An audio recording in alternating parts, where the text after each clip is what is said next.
د اسلامي امارت د امیر شیخ هبت الله اخندزاده په فرمان د روژې او کوچني اختر په مناسبت د بلخ ولایت له زندان څخه 180 تنه بندیان آزاد شول.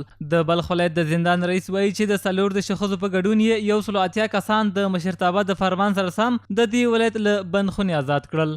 د مشرتابه د طرفه څخه 180 کسان د بلخ ولایت د زندان څخه خوشي کیږي او 19 کسان ته چې مختلف جرائم کړي دي هغه ته تخفیف ورکول شوی دی.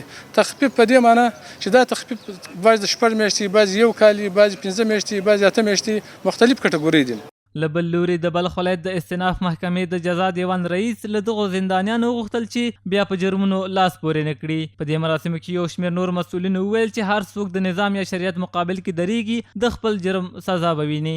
د داسې جنایي جرمو څخه به په کلکه پرهیز کوئ چې نه ستاسو دپاره بیا آینده مشکل وي، نه ستاسو د فامیل دپاره مشکل وي، نه ستاسو د کلي ګاونډ دپاره مشکل وي او نه د امارت د نظام د امنیت دپاره ستونزه او مشکل وي. خو کله د نظام په مقابل کې، د شریعت په مقابل کې او د شیخ صاحب حفظه الله د فرمان په مقابل کې استادګي ځینې وسوله، تخلف ځینې وسو، بیا نو د چا خاطر نه کیږي.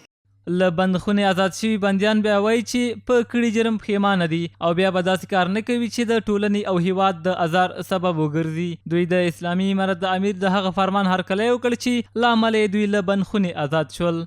زه له امارت اسلامی نه ډیر خوشحاله یم. د مونږ ډیر ښه خدمت کړی له هر نگاه نه. بالخصوص از شیخ صاحب بسیار خواهشمندیم که برای ما عفو نمودن و برای ما رحم نمودن. خداوند نظام اثر ما کم نکند. ما پشتیبان نظام هستیم، اکثر و خطا از هر کسی میشن. ما بسیار راضی هستیم. د علی قدر امیر المؤمنین حفظه الله په فرمان سره د کوچني اختر په مناسبت د بلخ ولایت له زندان څخه 180 تنه زندانیان آزاد شول. دغه زندانیان وایي په خپلو کړو جرمونو پښیمانه دي او په راتلونکي کې به د ټولنې د ازار او اذیت سبب نه ګرځي. عبدالله الکوزی د افغانستان ملي تلویزیون، بلخ، مزار شریف.